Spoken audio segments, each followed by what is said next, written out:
Sahabat fillah, teman-teman semua. Sekarang saya akan membahas dan menyampaikan tentang jangan meremehkan kebaikan kecil. Kebaikan kecil saja kita dilarang untuk meremehkan, apalagi yang besar.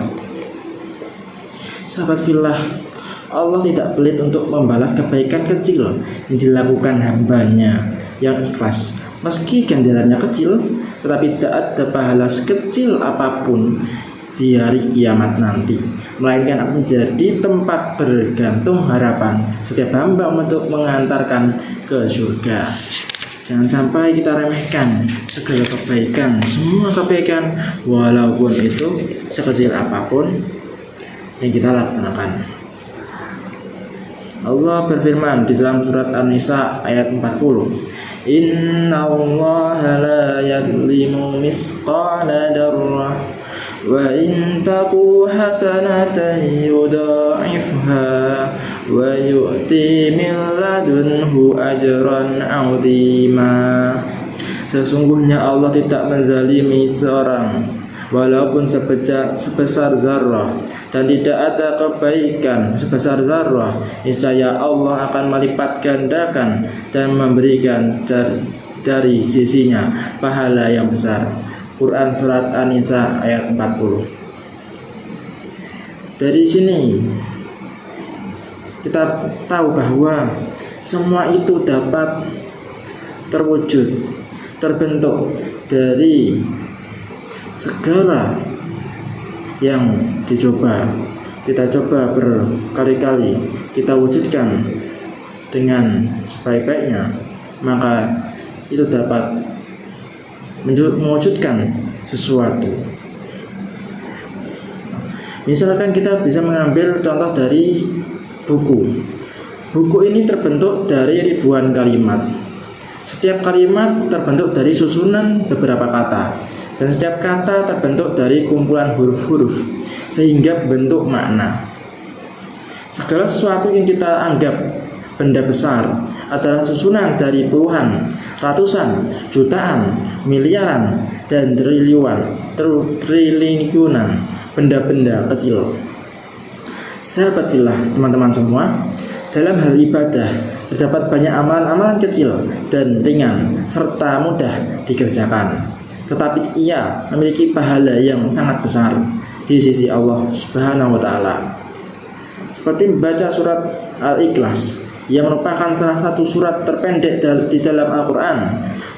Waktu yang dibutuhkan untuk sekali baca tidak lebih dari 10 detik.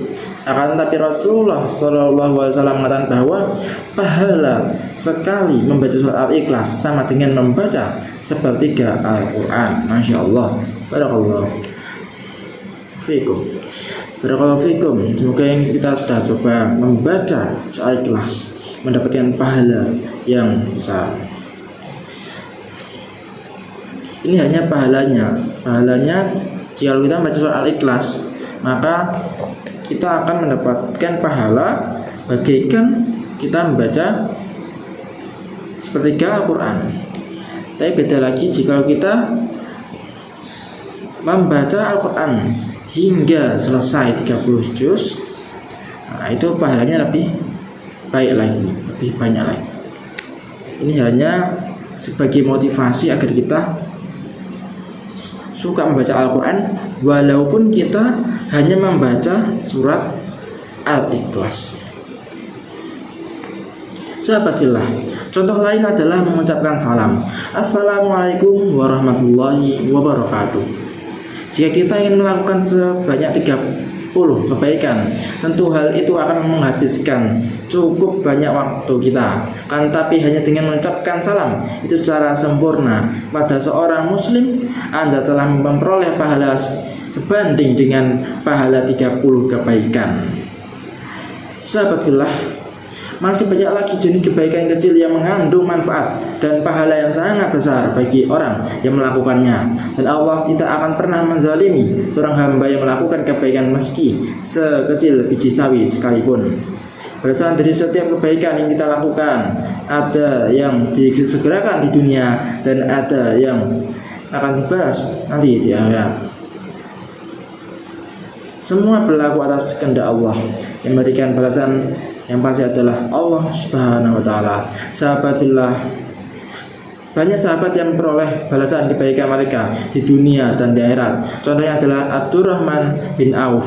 Setelah dia hijrah bersama Rasulullah ke Madinah, dia tidak memiliki dan tidak membawa apa-apa sebagai bekal hidup. Akan tetapi keimanan yang mendalam pada Allah dan kecintaan yang tiada tara pada Rasulullah telah menganugerahkannya kecerdasan finansial yang belum ada tandingannya, sehingga dia menjadi konglomerat orang kaya yang paling banyak bersedekah dan berjihad di jalan Allah. Hal yang lebih mengagumkan lagi adalah dia menjadi salah seorang sahabat yang dijamin masuk surga oleh Allah Subhanahu wa taala.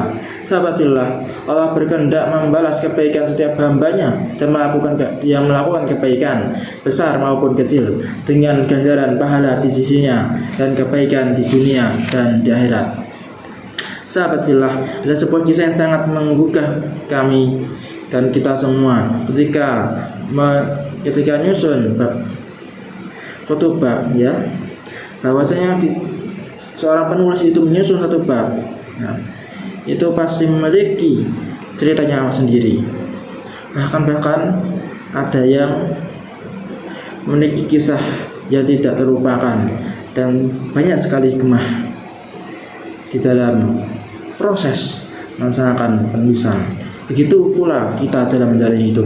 Kita dalam menjalani hidup pasti memiliki cerita-cerita masing-masing yang tidak mungkin kita lupakan.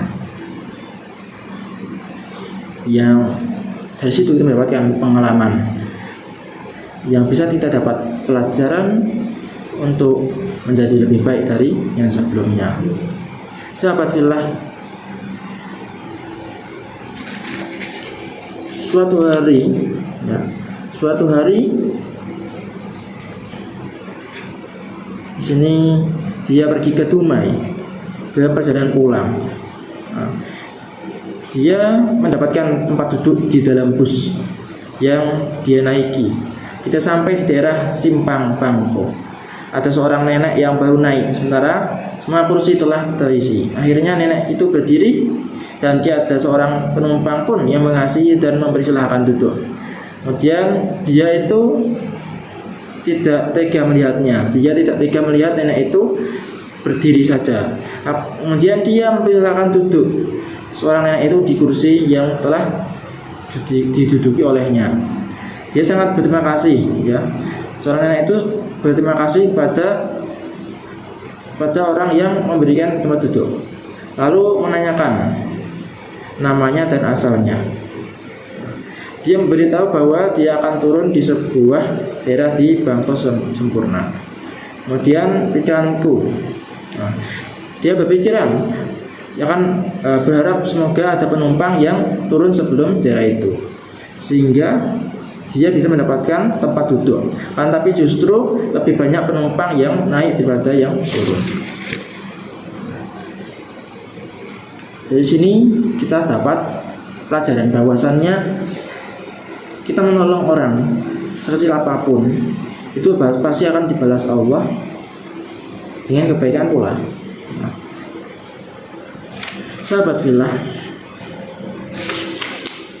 dalam urusan duniawi tidak hanya karakter dan perbuatan baik dalam skala yang besar saja dan menggantarkan seorang untuk meraih kebahagiaan, tapi kebaikan kecil tidak jarang juga menjadi titik awal seseorang dalam menggapai kebahagiaan dan kesuksesan besar dan luar biasa dalam hidupnya.